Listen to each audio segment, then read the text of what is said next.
Hello बच्चों, आज हम आप लोगों को आपकी हिंदी की बुक बसंत भाग 2 का लेसन नंबर 3 हिमालय की बेटियां निबंध के बारे में जितने भी क्वेश्चन आंसर है इस पार्ट से उन सभी को आज हम लोग डिस्कस करेंगे। तो सबसे पहले हम आप लोगों को बता दें कि जो हिमालय की बेटियां निबंध है ये नागार्जुन जी के द्वारा लिखा गया है। तो ये था हमारा लेसन हिमालय की बेटियां और ये एक निबंध है और इनके लेखक है नागार्जुन। अब शुरू करेंगे इनके प्रश्न अभ्यास। चलिए अब आगे बढ़ते हैं इनके प्रश्न अभ्यास के जिसका क्वेश्चन नंबर 1। अब क्वेश्चन नंबर 1 क्या है कि नदियों को माँ मानने की परंपरा हमारे यहाँ बहुत पुरानी है, काफी पुरानी है। जब हम लोग क्या करते हैं, नदियों को माँ बोलते हैं। लेकिन लेखक नागार्जुन जी, जो लेखक है इस निबंध के नागार्जुन, उन्होंने इन्हें और किन रूपों में देखा है और क्या क्या रूप में देखते हैं, माँ के अलावा और क्या क्या रूप में बताया गया है। तो इसके पहले हम आप लोगों को इसका सारांश समरी पहले समझा चुके हैं। अगर आपने वो वीडियो नहीं देखा है तो देख लीजिए, उसमें इन्होंने नदियों को और किन रूपों में बताया, मैंने सब कुछ डिस्कस किया है। तो चलिए आंसर में जानते हैं इसमें क्या कह रहे हैं नागार्जुन जी कि पूरे देश में नदियों को माँ के रूप में माना जाता है। यह परंपरा काफी पुराने समय से चलती भी चली आ रही है और अभी तक माँ के रूप में पूजा जाता है नदी को। लेकिन इस पाठ में लेखक नागार्जुन ने नदियों को बेटी के भी रूप में देखा है, फिर प्रेयसी के रूप में भी देखा है और बहन के रूप में भी देखा है। तो माँ के अलावा बेटी, प्रेयसी और बहन, याद रखिएगा इसका आंसर यही होगा कि लेखक नागार्जुन ने इस पाठ में नदियों को बेटी, प्रेयसी और बहन के रूप में भी देखा है। आगे बढ़ते हैं next question, question number 2। Sindhu और ब्रह्मपुत्र की क्या विशेषताएं बताई गई हैं? ये जो दो नदियां हैं, सिंधु नदी और ब्रह्मपुत्र नदी, इन दोनों नदियों की इस पाठ में हिमालय की बेटियों में क्या विशेषता बताई गई है? तो इसका आंसर होगा कि इस पाठ में लेखक ने सिंधु और ब्रह्मपुत्र दो महानदियों के रूप में बताया। इन दोनों नदियों को क्या बताया गया? महानदियों के रूप में बताया गया। बहुत बड़ी नदियों के रूप में सिंधु और ब्रह्मपुत्र को इस पाठ में बताया गया है। और इन दो बड़ी नदियों का नाम सुनते ही हिमालय से निकलने वाली सभी छोटी बड़ी नदियों की तस्वीर आंखों के सामने आ जाती है। अब यहाँ पे कह रहे हैं लेखक कि जैसे ही वो इन दो बड़ी नदियों का नाम लेते हैं, सिंधु और ब्रह्मपुत्र, वैसे ही बाकी जितनी भी छोटी बड़ी नदियां होती हैं उनकी तस्वीर उनकी आंखों के सामने आ जाती है। और ये जो दोनों महानदियां हैं ये हिमालय के पिघले हुए दिल से निकले एक एक बूंद से बनी है। और ये महानदियां कैसे बनी है? ये हिमालय पे क्या होते हैं? बर्फ होते हैं, बर्फीली होती है हिमालय ज्यादातर।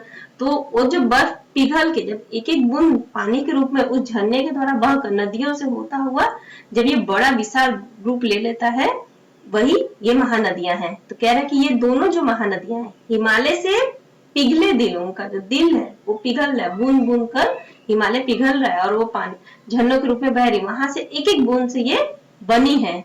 और ये जो समुद्र है यह कितना सौभाग्यशाली है। अब यहाँ समुद्र की बात कर रहे हैं जो हिमालय की इन दो बेटियों का हाथ पकड़ने का श्रेय मिला है, क्योंकि सारी छोटी बड़ी नदियां इन दो बड़ी नदियों में मिलती हैं और ये जो बड़ी नदियां होती हैं सीधे समुद्र में जाकर मिलती हैं। इसीलिए बोला गया है, यहाँ लेखक ने कहा है कि सिंधु और ब्रह्मपुत्र दो ऐसी बड़ी महानदियां हैं और इतनी सौभाग्यशाली है ये दोनों नदियां कि इन दोनों नदियों को अपने मतलब इन दोनों नदियों को ये समुद्र इतना सौभाग्यशाली है कि जिसे हिमालय की इन दो बेटियों का हाथ पकड़ने का श्रेय मिला है। Next question, question number 3। काका कालेलकर ने नदियों को लोक माता क्यों कहा है? अब यहाँ पे कहा जा रहा है कि काका कालेलकर ने क्या कहा है? नदियों को लोक माता कहा है। आखिर नदियों को लोक माता क्यों कहा है? तो काका कालेलकर ने नदियों को लोक माता इसलिए कहा है क्योंकि ये नदियां ही हैं जो युगों युगों से हम सभी का क्या कर रही हैं? भरण पोषण करती आ रही हैं। बहुत ही युगों युगों से ये नदियां ही हैं जो हमारा भरण पोषण करती आ रही है, हमें खिलाती है, पानी पिलाती, जल पिलाती है। क्या क्या करती है? ये नदियां ही हैं जो हम सभी को पीने के लिए जल देती हैं और मिट्टी को भी उपजाऊ बनाने में सहायक होती हैं। तभी तो हम खेती करके अन्न भी प्राप्त कर सकते हैं। इन्हीं नदियों से हम जल भी प्राप्त करते हैं, इन्हीं नदियों के माध्यम से हमें अन्न भी मिलता है। जिस प्रकार कई तरह के दुख सहने के बाद भी माता अपने संतान का भला चाहती है, एक माँ को कितना भी दुख मिले, कितना भी कष्ट हो, लेकिन वो अपने बच्चे का क्या चाहती है, भला ही चाहती है। उसी प्रकार ये जो नदियां होती हैं, ये भी मानव द्वारा कितना भी दूषित कर दिया जाए, कितना भी गंदा कर दिया जाए, उसके बाद भी ये हमेशा जगत का कल्याण ही करती रहती है। इन नदियों के बारे में कहा गया है। आगे बढ़ते हैं next question, question number 4। Himalaya की यात्रा में लेखक ने किन किन की प्रशंसा की है? तो हिमालय की यात्रा में लेखक ने वहां पर उपस्थित नदियों की, वहां पे क्या क्या हिमालय की यात्रा में नदियां दिख रहे हैं, लेखक को उसकी प्रशंसा की है, पर्वत है उनकी भी प्रशंसा की है, बर्फ से ढकी हुई बहुत सारी पहाड़ियां हैं, हरी भरी घाटियां हैं और महासागरों की भी प्रशंसा की है। साथ ही लेखक ने देवदार, चीड़, सरो, चिनार, सफेदा, कैल की भी प्रशंसा की है। आगे बढ़ते हैं लेख से आगे। लेख से आगे का क्वेश्चन नंबर 1। नदियों और हिमालय पर अनेक कवियों ने कविताएं लिखी हैं। उन कविताओं का चयन कर उनकी तुलना पाठ में निहित नदियों के वर्णन से कीजिए। अब यहाँ पे कहा जा रहा है कि नदियों और हिमालय पर अनेक कवियों ने बहुत सारी कविताएं लिखी हैं। सिर्फ यही नहीं है कि नागार्जुन ने भी कविता लिखी है या निबंध लिखा है, और भी बहुत सारे ऐसे लेखक हैं जिन्होंने नदी और हिमालय पर कविताएं लिखी हैं। उन कविताओं का चयन करिए और उनकी जो तुलना है, अभी आपने जो नागार्जुन के इस हिमालय की बेटियां निबंध में जो बताया गया है, उनसे हमें तुलना करके वर्णन करना है कि आखिर क्या है। तो आपको ऐसे 2-3 कवियों की कविताएं लेना होगा, उनको कविताओं को पढ़कर समझना होगा कि उसमें नदियों और हिमालयों के बारे में क्या क्या बताया गया है, और फिर हमारे इस पाठ में नदियों और हिमालयों के बारे में क्या बताया गया, इसी तरह तुलना करना है। जैसे आपका ये देखिए नेक्स्ट क्वेश्चन में वो कवि का नाम भी दे दिया है, जैसे गोपाल सिंह नेपाली की कविता हिमालय और हम हैं, रामधारी सिंह दिनकर की कविता ले लीजिए हिमालय, जयशंकर प्रसाद जी की कविता हिमालय के आंगन में। इन सबको पढ़िए और तुलना कीजिए। फिर वही बात आ गया कि इन सबको पढ़ के आपस में तुलना करना है, और यहाँ पे इन्हीं कविताओं के साथ आपके अभी की जो पुस्तक में दिया गया पाठ है उससे तुलना करना है। तो ये दोनों ही जो है क्वेश्चन को आप इसको स्वयं करिए। आगे बढ़ते हैं नेक्स्ट क्वेश्चन नंबर 3। यह जो लेख है 1947 में लिखा गया है। अभी जो हिमालय की बेटियां जो हम लोग लेख पढ़ रहे हैं, ये लेख कब का लिखा हुआ है? लगभग नागार्जुन जी ने इसको 1947 के समय में लिखा है, जब हमारा देश आजाद हुआ था। तब से हिमालय से निकलने वाली नदियों में क्या क्या बदलाव आए हैं, मतलब 1947 के बाद हिमालय से जब नदियां निकल रही हैं उनमें क्या क्या परिवर्तन हुए हैं। तो चलिए इसके आंसर को भी जानते हैं। 1947 से लेकर आज तक हिमालय से नदियां उसी प्रकार बह रही हैं जैसे पहले बहा करती थी। ठीक है, जैसे उस समय बहती थी आज भी उसी तरह बह रही हैं। आज भी उसी हिमालय से नदियां बूंद बूंद कर झरने के माध्यम से नदी के रूप में वो बह रही हैं, पहाड़ों से हिमालयों से निकल रही हैं जैसे पहले बहा करती थी। लेकिन अब हिमालय से निकलने वाली नदियों का जल प्रदूषण का शिकार हो चुका है। ठीक है, उस समय इतना प्रदूषण नहीं था, लेकिन अब क्या हो चुका है, अब प्रदूषण का शिकार हो चुका है। और अभी के समय में तेजी से बढ़ती हुई इन जनसंख्या के कारण नदियों के जल की जो गुणवत्ता है उसमें बहुत भारी कमी आई है। क्या आई है, उनकी गुणवत्ता में कमी आई। पहले उनकी गुणवत्ता मतलब नदियों का पानी बहुत ही अच्छा था, लेकिन अभी प्रदूषण होने के कारण पानी में थोड़ा मतलब कमी मिला है, उनकी गुणवत्ता में कमी आ गई है। और सभी जगहों पर लगातार प्रदूषण बढ़ता जा रहा है। जगह जगह बांध बनाने के कारण जल प्रवाह में कमी भी आई है। अभी अगर हम कोई जल बह रहा है, अगर उसको बीच से रोक दें तो उसके प्रवाह में क्या हो जाएगा, कमी हो जाएगा, अगर बीच से हम लोग रोक देते हैं। तो इसी तरह जब बड़ी बड़ी नदियां बहती हैं तो लोग क्या करते हैं, बांध बना देते हैं, जिससे उनके प्रवाह में भी क्या हो जाता है, कमी आ जाता है, जो मानव के हित के लिए क्या है, यह चीज सही नहीं है। और गंगा जल की पवित्रता भी अब क्या हो रही है, समाप्त हो रही है। तो ये हो गया हिमालय से निकलने वाली नदियों का 1947 के बाद अब तक में बदलाव। आगे बढ़ते हैं नेक्स्ट क्वेश्चन, क्वेश्चन नंबर 4। अपने संस्कृत शिक्षक से पूछिए कि कालिदास ने हिमालय को देवात्मा क्यों कहा है। तो हिमालय पर्वत पर ही देवताओं का वास माना जाता है। सभी जानते हैं कि हिमालय पर्वत पर ही हमारे देवता ने निवास किया था। ज्यादातर ऋषि मुनियों ने भी यहीं पर क्या की थी, तपस्या की थी और वरदान भी पाए थे। इसीलिए कालिदास ने हिमालय को देवात्मा कहा है। आगे बढ़ते हैं नेक्स्ट क्वेश्चन, अनुमान और कल्पना। अनुमान और कल्पना से क्वेश्चन नंबर 1 है कि लेखक ने हिमालय से निकलने वाली नदियों को ममता भरी आंखों से देखते हुए उन्हें हिमालय की बेटियां कहा है।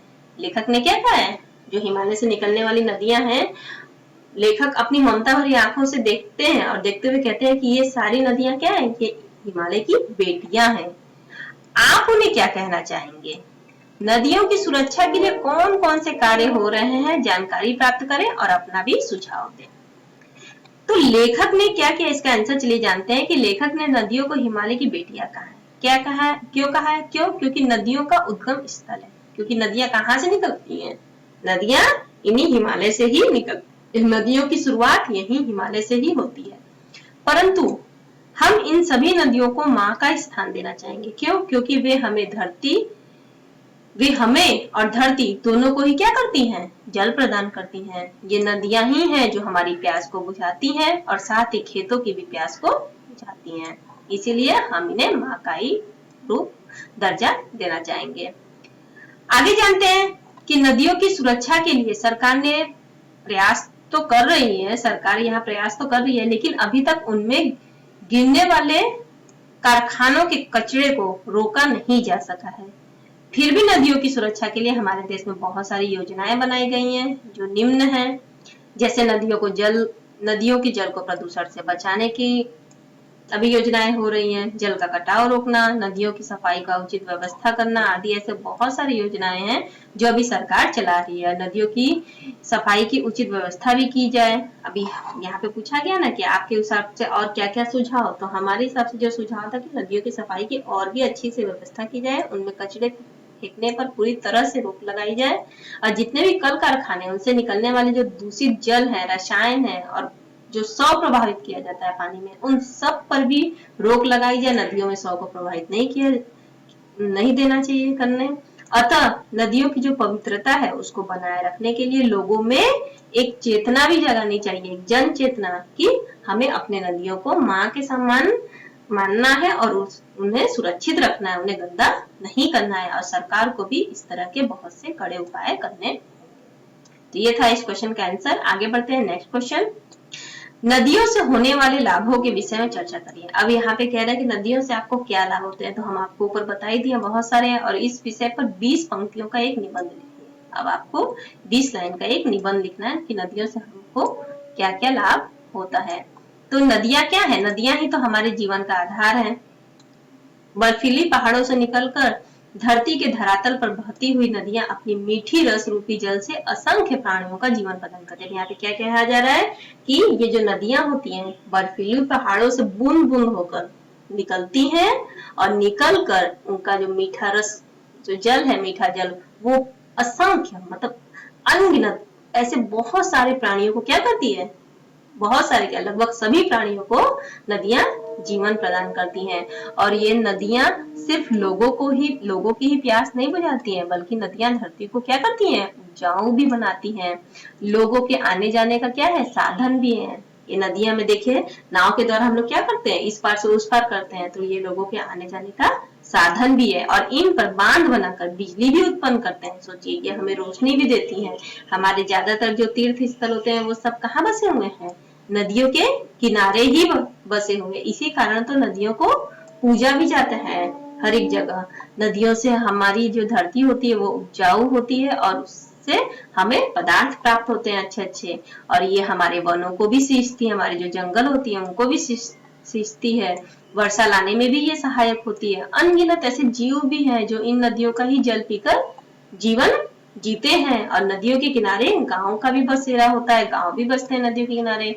गांव के लोग अपनी छोटी बड़ी जितनी भी आवश्यकताएं होती हैं, जैसे सिंचाई करने की आवश्यकता, पानी पीने की आवश्यकता, कपड़े धोने की आवश्यकता, नहाने की आवश्यकता, जानवरों के हेतु नदियों का जल का ही प्रयोग वो लोग करते हैं। तो इन सभी आवश्यकताओं की पूर्ति भी नदियों के द्वारा ही होती है।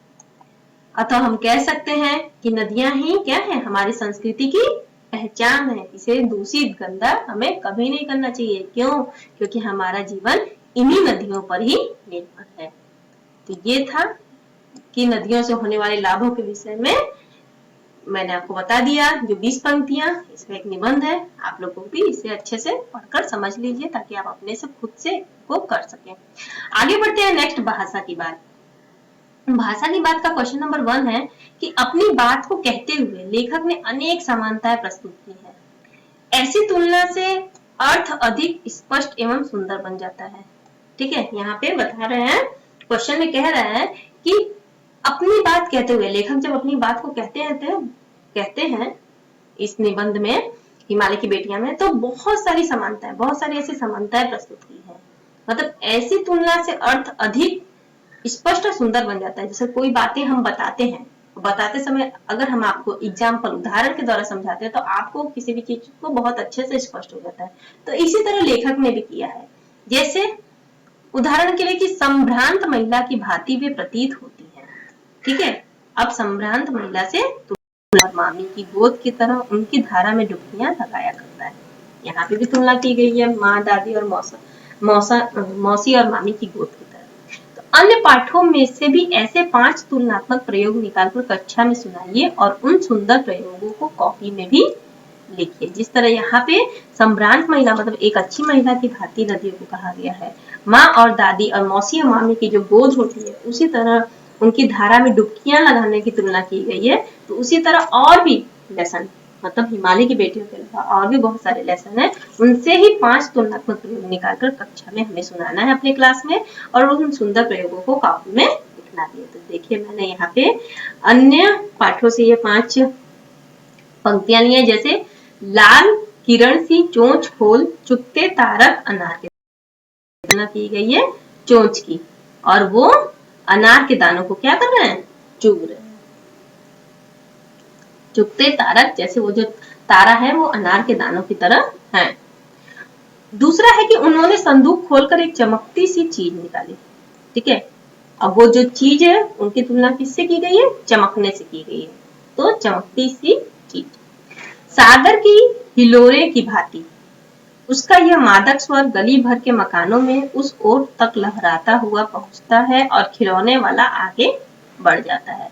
अब वहां पे खिलौने वाला जो आगे बढ़ रहा है वो किस तरह बढ़ रहा है, ऐसा लग रहा है जैसे सागर की हिलोरे लेती है उसी की तरह इसका जो स्वर है वो पूरी मकानों में एक लहराता हुआ उसका स्वर, जैसे सागर लहराता उसी तरह ये जो खिलौने वाला है इसका भी आवाज लहराता है। इसका जो आवाज है, स्वर है, वो भी सागर की तरह लगाता है। तुलना यहाँ पे भी की गई है।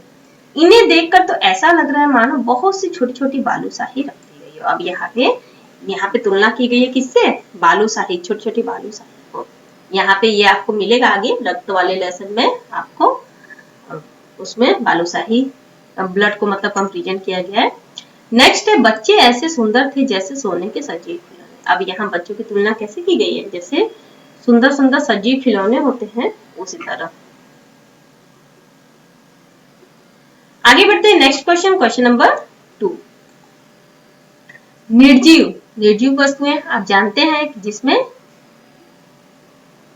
जीवन नहीं होता है, निर्जीव वस्तुएं जो मानव संबंधी नाम देने से निर्जीव वस्तु में मानव जीवित होती हैं। निर्जीव वस्तुओं को अगर मानव से संबंध नाम देने से निर्जीव वस्तुएं भी मानव कैसी हो जाती हैं, जीवित हो जाती हैं। लेखक ने इस पाठ में कई स्थानों पर ऐसे प्रयोग किए हैं, जैसे कि परंतु इस बार जब मैं हिमालय के कंधे पर चढ़ा तो वे कुछ और रूप में सामने थी। आप देखिए यहाँ पे कह रहा है कि कुछ कुछ बातें ऐसी होती है जैसे लगता है कि वो जीवित है। हिमालय क्या है, हिमालय एक निर्जीव वस्तु है।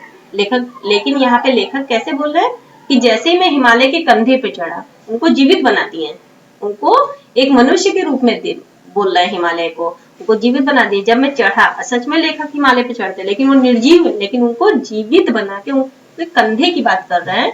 तो यहाँ पे क्या हो रहा है कि निर्जीव वस्तुओं को जब मानव कोई संबंध का नाम दे देते हैं तो सारी सारी निर्जीव वस्तुएं कैसी लगने लगती है, जैसे लगती है वो जीवित हो गई है, जिंदा हो गई है।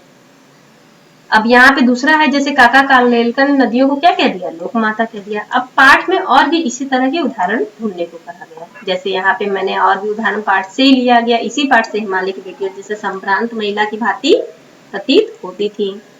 इनका उछलना और कूदना, खिलखिलाकर हंसते जाना, इनकी भाव भंगी, इनका यह उल्लास कहाँ गायब हो जाता है। ठीक है, उसी तरह यहाँ पे है कि माँ बाप की गोद में नंग धड़ंग होकर खेलने वाली इन बालिकाओं का रूप पहाड़ी आदमियों के लिए आकर्षक भले न हो। फिर वहां पे तुलना की गई है, जीवित निर्जीव को सजीव बना दिया गया। पिता का विराट प्रेम पाकर भी अगर इनका मन अतृप्त ही है तो कौन होगा जो इनकी प्यास मिटा सकेगा। यहाँ पे भी वही किया गया है। बूढ़े हिमालय की गोद में बच्चियां बनकर ये कैसे खेला करती हैं। आप देखिए, बूढ़े हिमालय की गोद में हिमालय को क्या कर दिया, बूढ़ा व्यक्ति जीवित व्यक्ति बना दिया। हिमालय को ससुर और समुद्र को उसका दामाद कहने में कुछ भी झिझक नहीं होती है। यहाँ पे हिमालय को क्या बना दिया, ससुर, फिर इनमें जान डाल दिया, और समुद्र को दामाद बोल के उसमें जान डाल दिया, जीवित कर दिया। तो इस तरह की जो तुलनात्मकता है ये लेखक ने इसमें दिखाया इस लेसन में। आगे बढ़ते हैं नेक्स्ट क्वेश्चन, क्वेश्चन नंबर 3। पिछली कक्षा में आप विशेषण और उसके भेदों से परिचय प्राप्त कर चुके थे। नीचे दिए गए विशेषण और विशेष से संज्ञा का मिलान कीजिए। अब यहाँ पे आपको विशेषण और विशेष से मतलब संज्ञा से मिलाना है। जैसे यहाँ पे एक आपको क्वेश्चन में मिलाया गया कि मूसलाधार क्या होता है, वर्षा। वर्षा कैसी होती है, मूसलाधार होती है, तो ये इसकी विशेषण है। फिर इसी तरह और भी है, संभ्रांत, हम लोग पढ़ते ही आ रहे ऊपर, संभ्रांत क्या है, महिला है। ठीक है, यहाँ पे मैंने देखिए मैचिंग किया है सब, संभ्रांत महिला।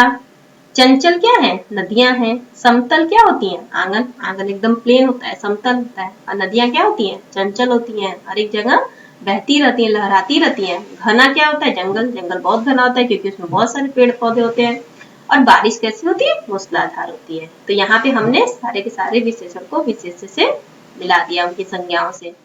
आगे बढ़ते हैं नेक्स्ट क्वेश्चन, क्वेश्चन नंबर 4।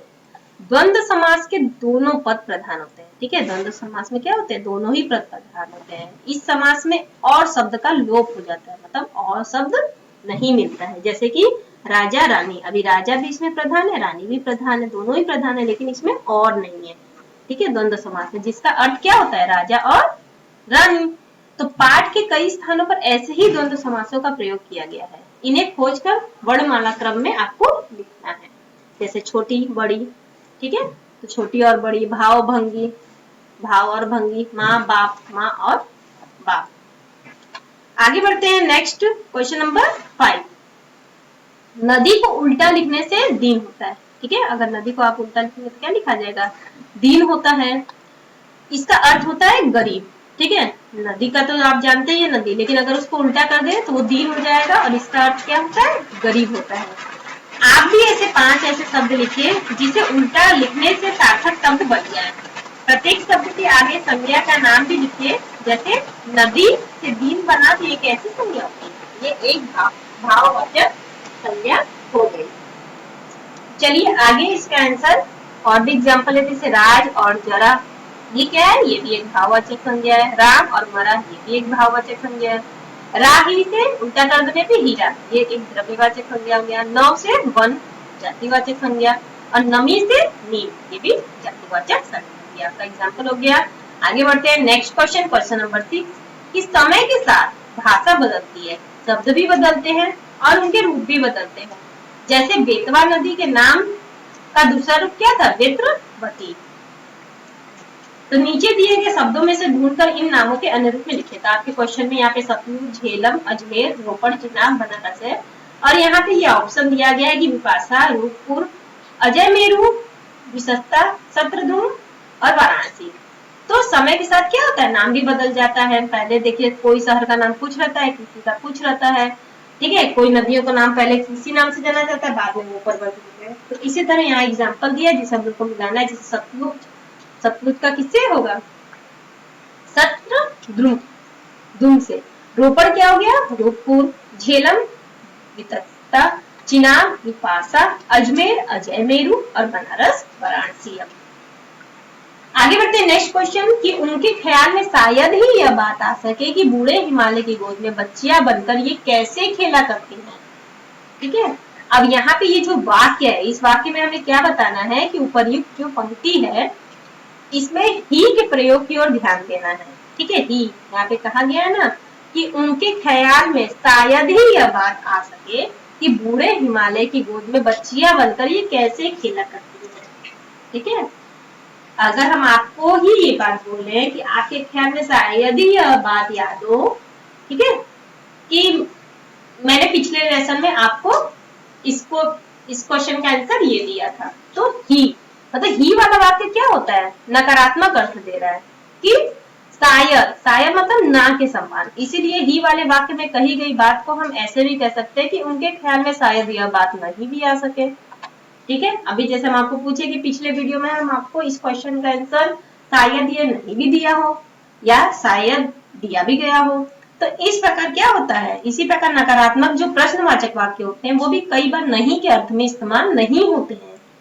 जैसे महात्मा गांधी को कौन नहीं जानता, तो दोनों प्रकार के वाक्यों के समान तीन तीन उदाहरण सोचना है और इसकी दृष्टि से उनका विश्लेषण भी करना है।